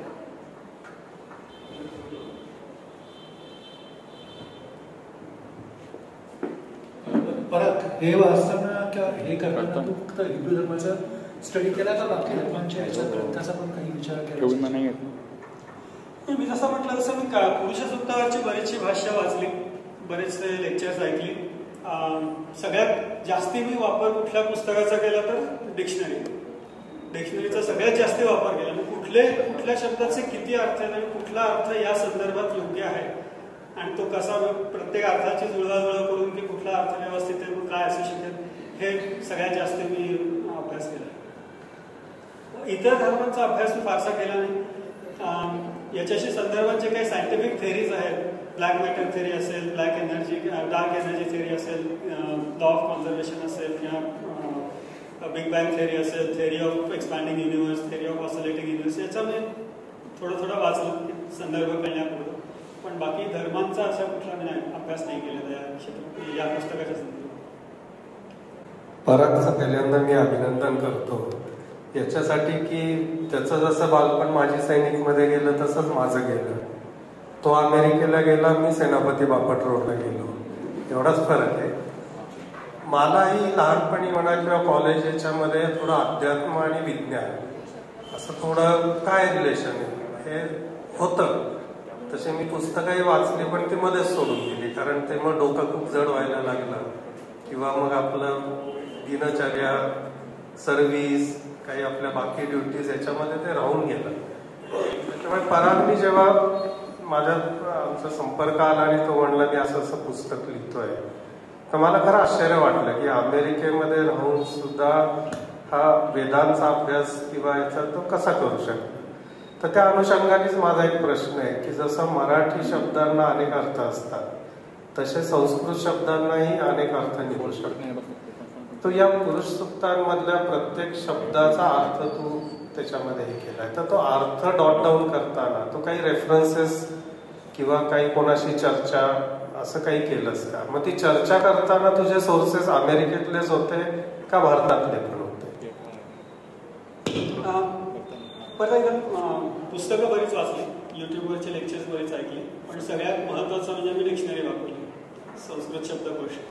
आणि चर्चा मी काही लोकांशी करायचा प्रयत्न केला, पण दुर्दैवाने आपल्याकडे आपला माइंडसेट असा आहे की म्हणजे मी एक उदाहरण म्हणून सांगतो की माझ्या गुरुजींनी जे सांगितलं तेच खरं, त्याच्या पलीकडे तू काही सांगितलंस ना तर तू चुकीचं आहेस, तुला काही कळत नाही, मूर्ख आहेस तू, अशी आपली भावना आहे. आणि खूप चुकीची भावना आहे, याच्यामुळे आपला घात झालेला आहे खरं सांगायचं तर. आणि ती भावना मला जाणवली की मी कुणाशी चर्चा करायला गेलो की हेच प्रश्न मी की तुम्ही हे जे विश्लेषण आहे, हे जे तुम्ही सांगताय, याच्या सृष्टीची उत्पत्ती कुठे दिसते? नाही, तुला ते काही कळत नाही, तो खूप गहन विषय आहे. गहन नाही आहे हा विषय, हा साधा सोपा सरळ विषय आहे, समजून घ्या ना तुम्ही. पण तो मी सुरुवातीला प्रयत्न केला, पण मला तसं फारसं वाटलं नाही की कुणी त्या दृष्टीने विचार करत आहे. पण तुम्हाला कुणाला इंटरेस्ट असेल तर पुण्यामध्ये डॉक्टर वर्तक होते, ते मला वाटतं 3-3.5 वर्षापूर्वी वारले. पण त्यांचे कुठले पुस्तक घेऊन तुम्ही जर वाचलात ना त्याच्यात तुम्हाला हाच आशय दिसेल. ते स्वतः सर्जन होते, प्रॅक्टिसिंग फिजिशियन, आणि अत्यंत उत्कृष्ट पुस्तकं त्यांनी लिहिली. म्हणजे मला हे पुस्तक लिहिण्याची प्रेरणा खरं तर त्यांच्या साहित्यातून मिळाली. तर त्यांची पण पुस्तकं तुम्ही अवश्य वाचा, तुम्हाला आवडतील. फक्त त्यांच्या काही काही टोकाच्या भूमिका आहेत, त्याच्यामुळे तुम्ही त्यांना दोष देऊ नका किंवा हे स्वतः पण असं म्हणजे ही भूमिका मला पटत नाही म्हणून ते पुस्तक फेकून देऊ नका. या पुस्तकाशी संबंधित नाहीये, पण एक जनरल प्रश्न, कोणी असेल आपल्या इथं अमेरिकेमध्ये असेल किंवा कुठं असेल, त्यांनी हा उपयोग करू शकतो. तू इथेही राहिलास, अमेरिकेमध्ये पण राहिलेला आहेस, तर तुला या वेदांचा जो काही अभ्यास झालेला आहे त्याचा तुला दैनंदिन व्यवहारामध्ये इथे किंवा तिकडे असा काही उपयोग झालेला आहे का किंवा होतो का? आता प्रामाणिकपणे सांगतो, मी असं कुठलाही क्लेम करत नाही की मी वेदांचा अभ्यास केलेला आहे, कारण मी केलेला नाही, स्पष्ट आणि प्रामाणिकपणे सांगतो. कारण वेद हे इतकं प्रचंड साहित्य आहे की फार कमी लोक खरंच असं म्हणू शकतात, म्हणणारे लोक चिकार, पण फार कमी लोक खरंच असं म्हणू शकतात की त्यांनी सगळ्या वेदांचा अभ्यास केला किंवा एका वेदाचा पूर्ण अभ्यास केलेला आहे. तर खरं तर नाहीये. त्याचा दैनंदिन जीवनात उपयोग मला म्हणजे माझा स्वतःचा कॉन्फिडन्स, आपल्या संस्कृतीबद्दल अभिमान आणि कॉन्फिडन्स वाढवण्यासाठी झाला. पण सिमिलर प्रश्न तुझा जो आहे की भगवद्गीतेचा मी जो अभ्यास केला आणि जे लिहितो त्याचा मला रोज प्रत्येक दिवशी मी त्याचा उपयोग करू शकतो किंवा करतो. आपल्या हिंदू धर्मातले किंवा वेदांमधले जे मंत्र आहेत त्याच्या शक्ती किंवा त्याची पॉवर याबाबत आपण नेहमी खूप ऐकत असतो वेगवेगळ्या प्लॅटफॉर्म्सला. आता तुझ्या पुस्तकाच्या माध्यमातून त्याचं विज्ञानाशी जी सांगड आहे ती पण पुढे येईल. तर माझे 2 टप्प्यातले प्रश्न आहेत की वेद किंवा जे मंत्रोपचार आहेत ते जर दैनंदिन आपल्या कानावर पडले तर त्याच्या आपल्या एकंदर ऑरा, घराचा ॲटमॉस्फिअर किंवा पर्सनल ऑरा याच्यावर एक पॉझिटिव्ह इफेक्ट होतो. तर तो होतो का खरंच? कारण आपण ते मंत्र म्हणजे आपण मुखोद्गत केलेले नसतात, ते आपण कुठेतरी CD, कॅसेट याच्या माध्यमातून ऐकतो. तर तसे ऐकल्यानंतरही तो परिणाम होऊ शकतो का? मंत्रांचा एक वैज्ञानिक भाग असा आहे की मंत्रांमध्ये जे अक्षर आहेत आणि ते सस्वर का म्हणायचे त्याच्या मागचं जे शास्त्र आहे ते आहे की त्याच्यामधून जी कंपनी निर्माण होतात त्याच्यामुळे आपल्याला फायदा होतो. आणि मी याच्याबद्दल असं ऑथॉरिटेटिव्हली काही आता सांगू शकत नाही, पण याच्याबद्दल बरेच संशोधन झालेलं आहे. यज्ञांमधनं काय फायदा होतो, मंत्रोच्चाराने काय फायदा होतो, ह्या सगळ्याबद्दल बरीच माहिती आहे. आणि आपल्याला अनुभवायलाही मिळतं की आपण जर मंत्रोच्चार नियमित केले, अर्थात ते ऐकावेत का आपण स्वतः करावे, तर स्वतः करणं हे जास्ती श्रेयस्कर असतं. पण आपल्याला शक्य नसेल किंवा येत नसेल तर ऐकण्याचे सुद्धा फायदे आहेत. हे जे मंत्र सगळे आहेत वेदातले हे समजून घेण्यासाठी त्याचा आध्यात्मिक भाग हा जास्त सोपा का त्याचा सायंटिफिक जो भाग आहे तो जास्त सोपा आहे? दोन्ही तेवढ्याच सोपं आहे, पण उपलब्ध नाहीये, त्याचे वैज्ञानिक विश्लेषण उपलब्ध नाही. म्हणजे आता तू पुस्तक वाचलंस आणि बाकी कोणी वाचलं असेल तर वाचल्यानंतर तुला असं कुठेही आढळणार नाही की हे मला समजलंच नाही किंवा काहीतरी फार अवघड विषय, गहन काहीतरी विषय, असं काहीच नाहीये त्याच्यामध्ये. पण ते तू त्याला म्हणजे जो सायन्स आज आपल्याला माहीत झाला, बिग बँग तर ह्या गेल्या 1-2 वर्षात त्याचा खूप सगळीकडे प्रोपागंडा झाला बिकॉज दे सक्सेस. आतापर्यंत त्याच्यामध्ये सक्सेस मिळाला नव्हता तो बिग बँग घडवून आणण्यामध्ये. तर हे डोळ्यापुढे असतं म्हणून तू जे पुस्तकात मांडलंय ते समजत जातं.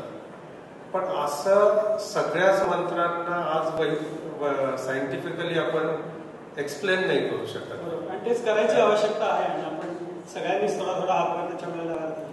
सर्वप्रथम मी परागचं मनपूर्वक अभिनंदन करतो.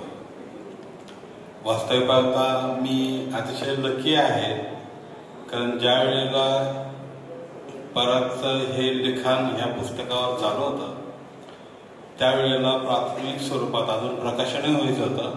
त्यावेळेला परागच्या अमेरिकेतल्या घरी माझी आणि परागशी जवळजवळ 1.5 तास या पुस्तकावर चर्चा झाली होती आणि आम्ही दोघं जणांनी काही मुद्द्यावर बरीच खलबत केली. आणि मला त्यावेळेला परागसाहेब ह्या पुस्तकाचं प्रकाशन करण्यासाठी जो मेहनत घेत आहे त्याच्याबद्दल मला खरोखर परागचं कौतुक वाटलं. आणि एकंदरीत प्रकाशन झालं तर माझा आता ह्या निमित्ताने एक परागला प्रश्न आहे. आपण जे आध्यात्मिक आणि विज्ञान याची सांगड घालून आपण जे हे पुस्तकाचं प्रकाशन आपण केलेलं आहे की जे आपलं जे ज्ञान आहे हे ज्ञानाचा प्रचार आणि प्रसार हे आजच्या सामाजिक परिस्थितीमध्ये होणं हे अत्यंत गरजेचं आहे असं मला वाटतं. आज आपण सामाजिक परिस्थितीचा जर विचार केला तर आजची पुढची पिढी, पुढची जनरेशन, ह्या जनरेशनच्या मनामध्ये अशा प्रकारचे ज्ञान कायमचं रुजवण्यासाठी कोणते उपाय करता येईल त्याचं कारण असं आहे की आजचं पुढच्या पिढीचं जे विचाराची जी दिशा आहे ही विचाराची दिशा आणि पूर्वीच्या ह्या ज्ञानाची विचाराची दिशा ह्याच्यामध्ये मला वैयक्तिक बरीच तफावत आढळते. तर ह्या दोन्ही दिशांना एकत्र आणण्यासाठी ह्या पुस्तकाचा आपण कशा पद्धतीने नियोजन करावं की जेणेकरून पुढच्या पिढीला सुद्धा हे ज्ञान आत्मसात करावं असं त्यांच्या अंतर्मनातून वाटेल. तर ह्याच्याबद्दल मला एक थोडंसं आपल्याकडे 3 मार्ग सांगितलेले आपल्या सिद्धीसाठी म्हणा किंवा मुक्तीसाठी. पहिला आहे ज्ञानमार्ग किंवा पहिला होता ज्ञानमार्ग, दुसरा कर्ममार्ग, तिसरा भक्तिमार्ग. दुर्दैवाने हिंदू धर्मामध्ये भक्तिमार्ग हा जास्त प्रचलित झाला गेल्या काही हजार वर्षांमध्ये. आणि माझ्या प्रांजळ मत असं आहे की तिथून हिंदू धर्माचा ऱ्हास व्हायला सुरुवात झाली. कारण आपण जेव्हा भक्ती करतो तेव्हा आपण संदर्भात घ्या, संदर्भात बाहेर घेऊ नका याचा अर्थ, पण आपण जेव्हा भक्ती करतो तेव्हा डोकं बाजूला ठेवून भक्ती करतो. ज्ञानमार्ग जो आहे तो आपण समजून घेतो प्रत्येक गोष्ट काय आहे आणि त्याप्रमाणे करतो. कर्म मार्ग तर आवश्यक आहे, कर्म करायलाच लागतं बरोबर, पण ते तुम्ही ज्ञानाने करता का भक्तीने करता याच्यामध्ये तो फरक आहे. तुम्ही जर कुठल्या ऋषींचं किंवा साधू महंत त्यांचं म्हणणं ऐकलं तर ते तुम्हाला सांगतात की अध्यात्म आणि विज्ञान हे एकच आहे. हे दोन समांतर मार्ग आहेत. विज्ञान इकडे आणि अध्यात्म तिकडे असं नाहीये, पण ते समांतर कसे आहेत हे जर आपण त्यांना विचारलं तर त्यातले बहुतेक जण गडबडून गेले. कारण आपण भक्ती मार्गाकडे गेलो आणि भक्ती मार्गाचा हा सगळ्यात मोठा तोटा म्हणा किंवा ड्रॉबॅक म्हणा असा आहे की मी जेव्हा एखाद्यावर भक्ती करतो तो जो म्हणेल ते मी ब्लाइंडली ऍक्सेप्ट करतो आणि मी याच्या पलीकडे विचारच करत नाही की त्याच्या पलीकडे काहीतरी असेल. मी तुम्हाला एक उदाहरण देतो. मी एका संस्थेमध्ये लहान मुलांना शिकवायला जातो गीते किंवा त्याच्याशी संदर्भातले काही काही विषय. तर त्यांच्याकडे एका पुस्तकात असं लिहून आलं होतं की गणपतीला 2 बायका होत्या, एक सरस्वती, एक लक्ष्मी आणि एक सरस्वती. आता हे चुकीचं आहे आपल्या सगळ्यांना माहिती. लक्ष्मी ही विष्णूची पत्नी, सरस्वती ब्रह्माची पत्नी आपल्याला माहिती आहे. हे त्यांना मी सांगितलं. खरं तर त्यांना माहिती होतं त्या प्रकाशकांना, पण नाही आमच्या स्वामीजींनी असं सांगितलं नाही असंच आहे. मला इतका वाईट वाटलं, म्हणजे कीव आली खरं तर. काय म्हणजे ते स्वामीजी जे होते ते सिद्ध पुरुष होते, काही प्रश्नच नाही त्याच्यामुळे. पण कधी कधी काय होतं, बोलता बोलता आपले कधी शब्द फिसकटतात, स्लिप ऑफ टंग म्हणतो तसं आपण काहीतरी चुकीचं बोलून जातो. पण तेच जर आपण धरून बसलो की माझे गुरुजी असं म्हणाले होते म्हणजे तेच खरं, अरे ते बोलताना चुकून काहीतरी म्हणाले असते. तुम्ही त्यांना जाऊन विचारलं का नंतर की आज गुरुजी तुम्ही असं म्हणाले ते बरोबर आहे का? नाही, त्यांना कसं विचारायचं? का नाही विचारायचं? त्यांनी तुम्हाला सांगितलंय मला परत प्रश्न विचारायचे नाही. अशा प्रकार आपण करतो आणि त्यातनं सगळ्या गडबडीत निर्माण करतो. पराग आपण ज्या पूजा करतो नेहमी त्याच्यात अभिषेक करतो आणि जनरली पुरुष सुक्तच त्यावेळी म्हणतात.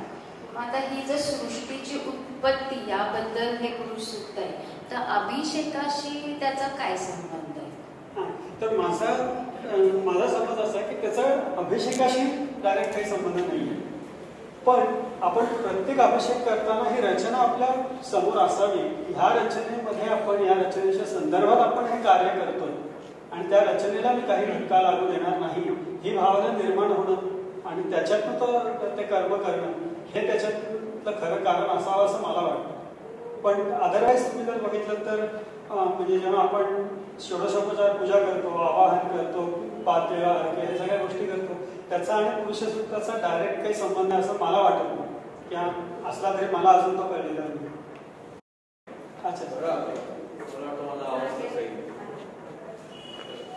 मला असं वाटतं का की लोक ज्यावेळेस जास्त सायन्समध्ये ॲडव्हान्स ज्यावेळेस नॉलेज एक्वायर करायला लागतात आणि वी ऑल नो की सायन्स अजूनही आपल्याला एवढं माहिती आहे त्याच्यापेक्षा खूप जास्त माहीत नाही, त्यावेळेस मग लोक ऍक्च्युली अध्यात्माकडे जास्त वळतात. त्याचं कारण असं आहे की विज्ञानाच्या संदर्भात कुठल्याही गोष्टी असतील तर आता मी थोडं इंग्लिशमध्ये बोलतो कारण मला त्याचे प्रतिशब्द सगळे व्यवस्थित माहिती नाही. पण सायन्स गोज बाय एव्हिडन्स.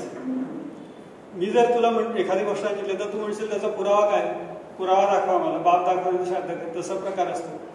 तर पण अध्यात्मामध्ये अध्यात्म गोज बाय रिअलायझेशन, आत्मज्ञान ज्याला म्हणतात त्याच्यावरती अध्यात्म आधारित आहे. त्यामुळे मी तुला त्याचा असा काही पुरावा देऊ शकत नाही की हे बघ असा तो स्फोट झाला आणि असे ते सगळे ग्रहतारे निर्माण झाले की त्याचा पुरावा माझ्याकडे काही नाही. हे मला झालेलं आत्मज्ञान आहे. तू जर समाधी अवस्थेत गेलास, तुझी उंची तू तेवढी वाढवलीस, त्या अवस्थेत तू गेलास तर तुला पण एक्झॅक्टली सेम ज्ञान होईल. कारण हे ज्ञान बऱ्याच ऋषींना झालं आणि सगळ्यांना झालेलं ज्ञान सारखंच होतं. त्यामुळे ते वेदांच्या स्वरूपात ते पुढे प्रचलित झालं. जर तुला वेगळं काहीतरी वाटलं असतं, मला वेगळं वाटलं, याला अजून तिसरंच काहीतरी वाटलं तर ते एकाच वैदिक स्वरूपात आलं नसतं. सगळ्यांना त्याची जी अनुभूती आहे ती एकसारखीच झाली, त्यामुळे त्यांची वेदांमध्ये स्थापना झाली. तुला त्यावेळेस तू सांगत होतास की म्हणजे ऋषी मुनींना त्यांना कोणीतरी ही गोष्ट सांगितली, त्यांनी ते ऐकू आलं, ते समावेश ऐकू आलं, आणि त्याच्यानंतर पुढे त्यांनी ते नॉलेज आपल्याला सगळ्यांना पास केलं. तर याच्यात एक म्हणजे ॲज अ कॉमन मॅन जो मला काय प्रश्न येतो की मे बी प्रॉब्ली एक्सेप्शन्स, विवेकानंदांसारखे एक्सेप्शन सोडले तर एकदाच एखादी गोष्ट ऐकली किंवा वाचले वर्बॅटिम प्रोड्यूस करणं इज व्हेरी डिफिकल्ट, एक गोष्ट. दुसरी गोष्ट ती एकाने दुसऱ्याला सांगून दुसऱ्याने तिसऱ्याला सांगून ती कंटिन्युअस तशीच आली असेल, ठीक आहे. तर याच्यात तुला कुठे म्हणजे ज्याला आपण म्हणतो कन्सिस्टन्सी सगळीकडे दिसणार. तू जर बघितलंस तर वेद पठण करणारे तू कुठलेही महात्मा किंवा कुठलेही लोक जगाच्या कुठल्याही पाठीवरनं एकत्र आणलेस तर ते वेदांचं पठण एकाच प्रकारे करतात. कुठलाही त्याच्यामध्ये एवढा सुद्धा फरक नसतो. अर्थात काही दोन त्याच्यामध्ये मार्ग आहेत, ऋग्वेदी आणि यजुर्वेदी पद्धती थोड्या वेगळ्या आहेत, पण ठीक आहे, तुम्ही जर ती पद्धत फॉलो करत असशील तर तू जर ऋग्वेदी ब्राह्मण आणलेस तर जगाच्या पाठीवरचा कुठलाही ऋग्वेदी मनुष्य एकाच प्रकारे अगदी एका स्वराचा सुद्धा फरक न पडता, स्पीडचा कुठलाही फरक न पडता, दोन शब्दांमध्ये किती वेळ थांबायचा याचा कुठलाही फरक न पडता जगाच्या पाठीवर एकाच प्रकारे वेद म्हटले जातात. आणि that is the beauty of oral tradition. लिहून ठेवल्यानंतर हे कळणार नाही तुला की मी वाचीन ते वेगळं असेल, तू वाचीन ते वेगळं असेल, पण जेव्हा ती मौखिक परंपरा असते, गुरुशिष्य परंपरा असते, त्याच्यातून ती तसंच्या तसं ठेवलं जातं. आणि आपण जे म्हणतो ना की हे एखादं एवढं कोणाला पाठ झालं लगेच, हे आपण आपले संदर्भ वापरतो कारण आपली प्रगल्भता तेवढी नाही आहे, पण तेव्हा ती प्रगल्भता होती. आणि अशी लोक अजूनही पृथ्वीवर आहेत की ज्यांना फार थोडी येतात, पण त्यांना तेवढं प्रगल्भता आहे आणि त्यांनी ते त्या प्रकारे ते नमूद केलं आणि शिकवलं त्यांच्या शिष्यांना. प्रश्न काढला की आजच्या याच्या पुढच्या आताच्या जनरेशनला या मैदानामध्ये इंटरेस्ट येण्यासाठी त्याला सायंटिफिक रेफरन्स काय किंवा मार्ग आहे, त्याशिवाय कोणाचा विश्वास बसणार नाही. किंवा तुझं जसं म्हटलं भक्ती मार्ग जसं फॉलो केलं तसंच आहे, तसंच झालेलं आहे. आज एकमेव उपाय आहे की त्याला कुठेतरी सायंटिफिक रेफरन्स, सायंटिफिक एक्सप्लेनेशन दिलं तर कदाचित ते प्रमाण वाढू शकते. आणि हे सगळं आपणच करायचं ना, कारण आपण दरवेळेला ती गोष्ट तो ऐकली असेल, there are something to be done and everybody knew it needed to be done and then nobody did it, असे काहीतरी एक गोष्ट आहे. तर तसंच होतं सगळं. हां, तर आज म्हणजे तुम्ही स्वतः तर हे करा की मी माझं जे काही छोटासा कॉन्ट्रीब्युशन आहे ते मी दिले. मी घेईन वर्तकांची पुस्तकं, मी घेईन हे पुस्तकाच्या 10 कॉपीज घेईन आणि लोकांना वाचायला लावेल. वर्तकांची पुस्तकं मी स्वतः वाचेन आणि लोकांना वाचायला लावेल. हे आपण कुठेतरी सुरू करायचं छोट्या छोट्या प्रमाणात सायंटिफिक किंवा आता मी असे चिकार लोक आहेत, निलेश ओक म्हणून एक जण, त्यांचे जर तुम्ही कुठल्याही वाचलं तर इट इज माइंड ब्लोईंग. म्हणजे त्यांनी सगळे रेफरन्सेस घेतलेले ते आपल्या ग्रंथांमधले घेतलेले आणि असं आपल्याला कळतच नाही की हा माणूस असा विचार करू शकतो की याच्यातनं ह्या अशा गोष्टी त्यांनी लिहिलेल्या आहेत. त्या स्क्रिप्चर महाभारत आणि रामायणावरती त्यांनी जास्ती संशोधन केलेलं आहे, पण ॲब्सोल्यूट माइंड ब्लोईंग. आणि ते एकच नाही, मला आता निलेश ओक आठवले म्हणून त्यांचं नाव मी सांगितलं, पण असं बरेच लोक. आणि आपण जर समजून घेतलं आणि आपण ते ज्ञान प्रस्तुत केलं तर ते होऊ शकतं छोट्या छोट्या प्रमाणात. एक प्रश्न असाच म्हणजे राजू दादांनी आता जो विचारला त्यालाच एक संदर्भ थोडासा ॲडिशनल प्रश्न म्हण किंवा एक्सटेन्शन म्हण की आता सध्याच्या पुस्तकामध्ये तू ह्या 2 थेरीजबद्दल बोलला, म्हणजे थोडासा इंटरेस्ट लोकांचा अजून वाढावा त्याच्यात, की एक तर बिग बँग थेरी ज्याला तू पहिलं सूत्र त्याला म्हणजे पॅरलल आहे असं, आणि दुसरं थोडंसं कॉन्झर्वेशन ऑफ मॅटर आहे. तर अशा अजून किती थेरीज आपण त्याच्यामध्ये शेअर करू शकतो? बऱ्याच आहेत, म्हणजे फॉर्मल थेरीज पण काही काही आहेत किंवा इन्फॉर्मल कन्सेप्ट पण बऱ्याच त्याच्यामध्ये आहेत. सो पराग, धन्यवाद. खूपच छान माहिती अँगल लिहिलेल्या पुस्तक कशा प्रकारे वाचायचं या सर्व गोष्टी अत्यंत सोप्या पद्धतीने तू आम्हाला सांगितल्यास आणि त्याबद्दल तुझे धन्यवाद. त्याचप्रमाणे तुम्ही सर्वजण वेदांच्या बद्दल परागनी काय लिहिलेलं आहे ते ऐकण्याकरता आपला स्वतःचा लॉंग वीकेंड याचा लोणावळा खंडाळा इकडं तिकडं न जाता 1 तास खरोखर आपल्याला खूप छान काहीतरी माहिती सांगायला बघायला ऐकायला मिळणार आहे. याने तुम्ही तुमचा 1 तास बहुमूल्य वेळ हा दिलात त्याबद्दल आपल्या सगळ्यांचे आभार आणि धन्यवाद. परत एकदा पराग तुला धन्यवाद देतो आणि तुम्हा सगळ्यांचे आभार मानतो. धन्यवाद. मला सिद्धार्थचे आभार मानायचे. आता तो माझा इतका चांगला मित्र आहे की आभार मानणं म्हणजे त्याचा अपमान केल्यासारखं आहे. पण त्यांनी हा हॉल आपण बुक करू इथे कार्यक्रम करू वगैरे हे सगळे कल्पना त्याच्या डोक्यात आली आणि त्याच्यामुळे हा कार्यक्रम झाला. आणि सुशांत पण इथे आला त्याने पण चर्चेत सहभागी झाला त्यामुळे थँक्यू.